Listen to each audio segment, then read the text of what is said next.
সাহাবী ওই জায়গায় দাঁড়ানো, ছোট্ট একটা রুমাল দিয়া গামছা দিয়া নবীজির শরীরের রক্তগুলো মুছতে মুছতে রক্ত এত পরিমাণ বের হয়েছে।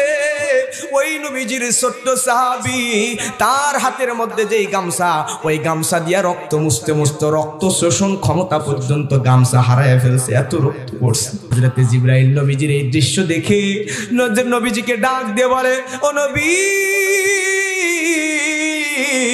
আপনি শুধু একটা বার আল্লাহর কাছে তায়েববাসীর বিরুদ্ধে বরদোয়া দিয়ে দেন, আমি জিবরাইল আমি ওই তায়েববাসীরা যে পাহাড়ের উপরে অবস্থান করতেছে ওই দুই পাহাড়টাকে উল্টা ঠাস করে দিয়া সব তায়েববাসীকে হত্যা করে ফেলি।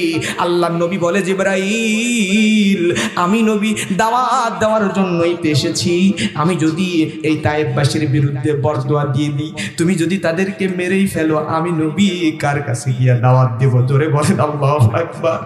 ওয়ামা আরসালনাকা ইল্লা রাহমাতাল লিল আলামিন। আমার ভাইয়েরা, আল্লাহর হাবিব সাল্লাল্লাহু আলাইহি ওয়াসাল্লাম তিনি তো ছিলেন রহমতের নবী। আল্লাহ তো নবীজিকে বিশ্ববাসীর জন্য রহমত হিসাবে পাঠাইছেন। ওই নবী কেমন রহমতের নবী!